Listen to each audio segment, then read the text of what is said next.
ভিন্ন প্রসঙ্গ, সিলেটে কুশিয়ারা নদীর পানি কমলেও দুর্ভোগ কমেনি। বিশুদ্ধ পানি, খাবার সংকটে আছেন জকিগঞ্জের মানুষ।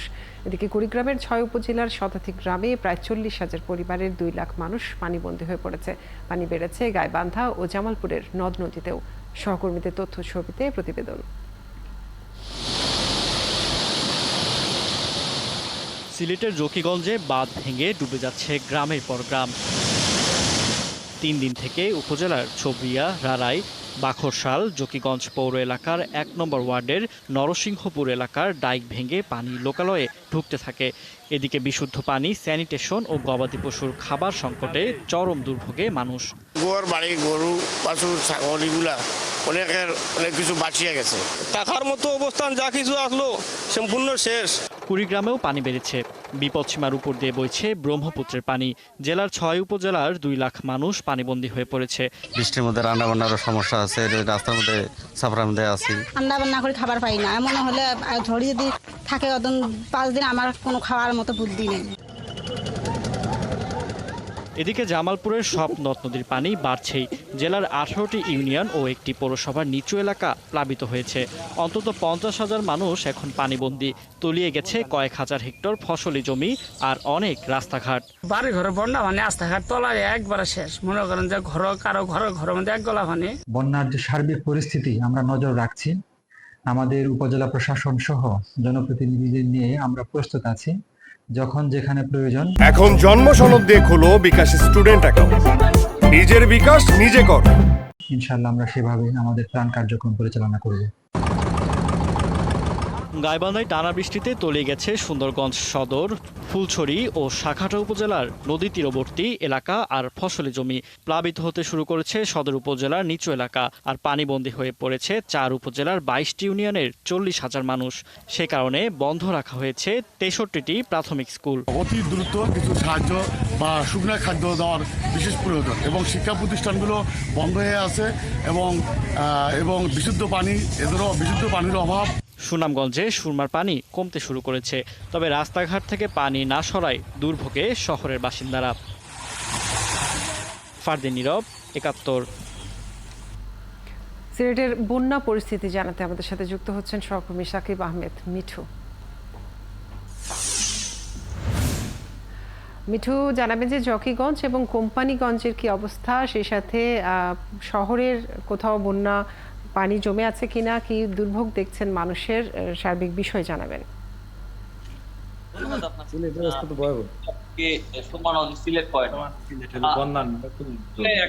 পানি ভর্তি দিয়ে সিলেট সুরমা নদীর শুধুমাত্র কানাইঘাট পয়েন্ট ছাড়া সব নদীর পয়েন্ট আসলে বিপদসীমা উপর থেকে পানি নেমে গেছে এবং কুশিয়ারা নদী শুধু 3টি পয়েন্টে এখনো বিপদসীমার উপরে পানি রয়েছে। জকিগঞ্জের অবস্থা যদি বলি, আসলে জকিগঞ্জের গতকালকে আপনি জানেন যে বিভিন্ন এলাকা ডাইক ভেঙে পানি প্রবেশ করেছে বিভিন্ন গ্রামে, যার ফলে আসলে বহু গ্রাম আসলে প্লাবিত হয়েছে। আজকে সকাল থেকে আমরা দেখছি এখানে পানি নামতে শুরু করেছে এইসব এলাকায় এবং কোম্পানিগঞ্জের একই অবস্থা। সেই এলাকাও আমরা খবর নিয়েছি, সেখানেও আসলে আস্তে যেসব এলাকায় পানি প্রবেশ করেছিল বন্যা, সেখান থেকে পানি নামতে শুরু করেছে। তবে একটু তীব্রতি আছে। আশা করছেন পানি উন্নয়ন বোর্ড এবং আবহাওয়া অধিদপ্তর যেটা বলছেন যে যদি আগামী 2 দিন বৃষ্টি না হয় তাহলে হয়তো দ্রুত সময়ের মধ্যেই সেসব এলাকা থেকে পানি নেমে যাবে এবং মানুষের কষ্ট এবং ভোগান্তির কথা যদি বলি তাহলে এটা বলে শেষ করার মতো না। কারণ হচ্ছে সিলেটে যে ৩য় দফা বন্যা হয়েছে সেই প্রায় ১০ লাখেরও বেশি মানুষ কিন্তু বন্যার পানিতে আক্রান্ত হয়েছে। এখন পর্যন্ত ৯,০০০-এরও বেশি মানুষ আশ্রয় কেন্দ্রে আছে।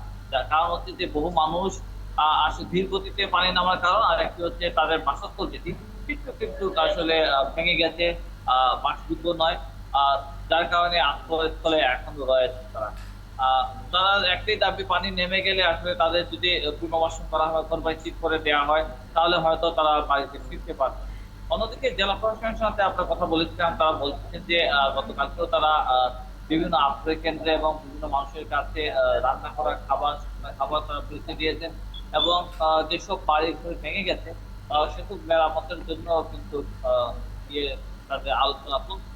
আরেকটি বিষয় আপনাকে জানিয়ে রাখি, 29 মে থেকে আসলে মূলত প্রথম দফা সিলেটে বন্যা শুরু হয়েছে 29 মে থেকে আজকে জুলাই 6 তারিখ, তার মানে 1 মাসের বেশি সময় হয়ে গেছে সিলেটের বন্যা পরিস্থিতি।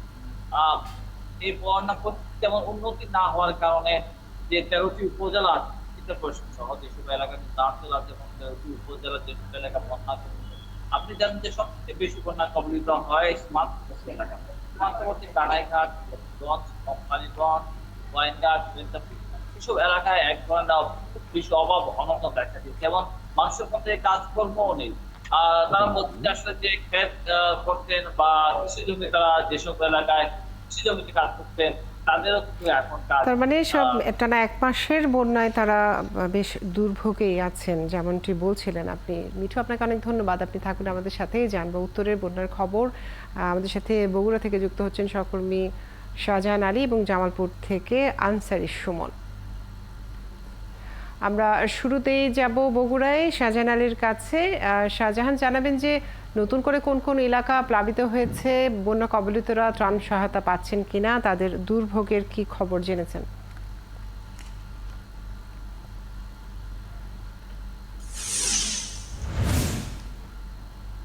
কাজরি, এই মুহূর্তে আমি দাঁড়িয়ে আছি সারিয়াকান্দি উপজেলার চালুয়াবাড়ি ইউনিয়নের খাটিয়ামারি একটি গ্রামে। সেই গ্রামের চিত্র পিছনে দেখতেই পাচ্ছেন যে আমার পিছনে যে বাড়ি ঘরগুলো সেগুলো কিন্তু পানিতে এখনো ডুবে আছে। আর এখানকার মানুষজনের যে অবস্থা, তারা কিন্তু এই পানির মধ্যেই বসবাস করছেন। কেউ কেউ আবার তাদের পরিজন নিয়ে নৌকাতেই বসবাস করছেন।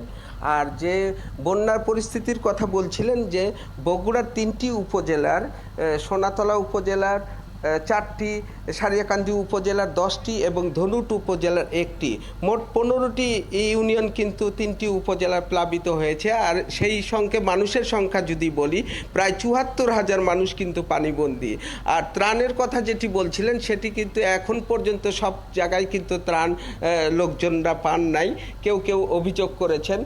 এর মধ্যে যেটি দেখা গেছে যে অনেকে আবার ত্রাণ পেয়েছেন। আমি এই মুহূর্তে কথা বলবো এখানকার বাসিন্দা, খাটিয়ামারি চরের সর্দারপাড়া এলাকার মন্টু মিয়া, যিনি নৌকাতে করে তার দিন কাটাচ্ছেন পরিবার পরিজন নিয়ে। এখানে কিভাবে আছেন আর ত্রাণের যে আমরা নৌকা আন্দাবাড়ি করে নৌকা থাকি, রাতের বেলায় 4 দিন ধরে নৌকা করে থাকি। নৌকা শুনছিলেন যে 4 দিন ধরে তিনি কিন্তু নৌকাতেই আছেন তার পরিবার পরিজন নিয়ে। এই যে এলাকায়, এখানে কিন্তু প্রায় 25টি পরিবারের মতো পরিবার আছে। তারা কিন্তু এখন পর্যন্ত তাদের যে সব কিছু, খাওয়া দাওয়া থেকে শুরু করে সব কিছুই তারা পানির মধ্যে কিংবা নৌকার উপরে। আর তাদের যে সমস্যাটি হয়েছে বিশেষ করে যে টয়লেট এবং খাবার পানি, এই দুটোতেই কিন্তু তারা কিন্তু বিপর্যস্ত। অর্থাৎ মানুষের যে পরিমাণ, যে তাদের যে চাহিদা, সেই চাহিদার তুলনায় কিন্তু জনপ্রতিনিধিরা কিন্তু বিভিন্ন জায়গায় কিছু কিছু ত্রাণ দিলেও এই সমস্ত জায়গায় কিন্তু এখনো তারা ত্রাণ পৌঁছাননি। সব মিলিয়ে তারা যে অবস্থায় আছেন সেটি দেখতেই পাচ্ছেন আপনি। এর পাশাপাশি কিন্তু তাদের আরেকটি সমস্যা হয়েছে, সেটি হলো গবাদি পশু। গবাদি পশুগুলো কিন্তু খাবার অভাবে কিন্তু তারা এখন ঠিকমতো খাবার দিতে পারছেন না। আর যে অবস্থা পানির মধ্যে, তারা কোথাও থেকে খাবারও আনতে পারছেন না। সব মিলিয়ে এই ছিল বগুড়া থেকে আমার কাছে সব মিলিয়ে তারা দুর্ভোগনা কবলিতরা দুর্ভোগে আছেন। শাহজাহান, আপনাকে অনেক ধন্যবাদ। আপনি থাকুন আমাদের সাথে, জানবো জামালপুরের বন্যার খবর। সুমন, জানাবেন যে নদ নদীর পানি কোন অবস্থায় আছে, কোন কোন এলাকা বেশি প্লাবিত হয়েছে, দুর্ভোগে কত মানুষ? ধন্যবাদ কাজরি। মূলত যমুনা নদীর পানি গত 24 ঘন্টায় খুব বেশি বাড়েনি, তবে প্রতিদিনের এই যে পানির যে দুর্ভোগ সেটি বেড়েছে। জামালপুরে এখনো বিপদ সীমার 93 সেন্টিমিটার উপর দিয়ে পানি প্রবাহিত হচ্ছে এবং এখানকার 4টি উপজেলার 1 লাখের বেশি মানুষ বন্যা কবলিত।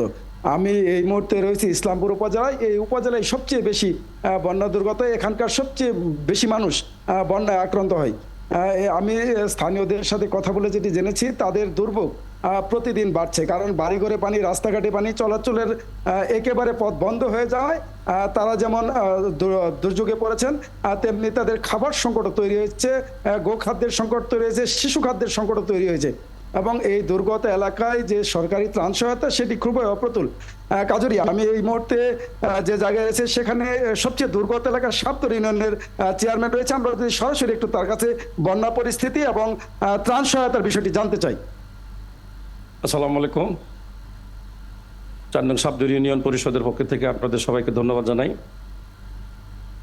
আমি সাপ্তর ইউনিয়নের চেয়ারম্যান দায়িত্ব পাওয়ার পরে বন্যা দুর্গত অবস্থা, এই সাপ্তর ইউনিয়নের মানুষের যে অবস্থা এখন বর্তমানে হয়েছে, আমরা আসলে খুবই অসহায়। আমাদের মাননীয় মন্ত্রী ফরিদুল্লাহ খান দুলাল ভাই গতকালকে আমাদের নিয়ে মিটিং করেছে। গত পরশুদিন আমাকে 6 টন জিয়ার চাল দিয়েছে, আমি সেটা আজকে বিতরণ করতেছি। আর আগামী কালকের থেকে আমাদের ত্রাণ ইনশাল্লাহ প্রশাসনের পক্ষে আমাদের ইউনো মহোদয় আমাদেরকে কালকে ডাকে নিয়ে বলেছে আমরা রেগুলার ত্রাণ বিতরণ ইনশাল্লাহ করতে পারবো। তবে আমি বিশ্বাস করি যে আমার ইউনিয়নে যে পরিমাণে ত্রাণের দরকার, আসলে সরকার সেই পরিমাণ আমরা দিতে পারতেছি না, মানুষের আরও বেশি প্রয়োজন। আমাদের মাননীয় মন্ত্রী ফরিদুল্লাহ খান দুলাল সাহেব বলেছে স্ব এলাকার যারা চেয়ারম্যান স্ব এলাকায় থেকে মানুষের সেবা দেওয়ার জন্য আমরা চেষ্টা করতেছি। আর সারাদিন আমরা এলাকায় মানুষের পাশে থাকি। সন্ধ্যার সময় আবার মন্ত্রী মহোদয় এবং আমাদের ইউনো মহোদয়ের সাথে আমরা শুনছিলাম ইউনিয়ন চেয়ারম্যানের কথা। তিনি যেমনটি বলছেন যে বন্যা কবলিতদের পাশে থাকার সব ধরনের প্রস্তুতি রেখেছেন তারা। আপনাকে অনেক ধন্যবাদ। দর্শক, আমাদের সাথে সহকর্মীরা ছিলেন, জানাচ্ছিলেন বন্যা খবর।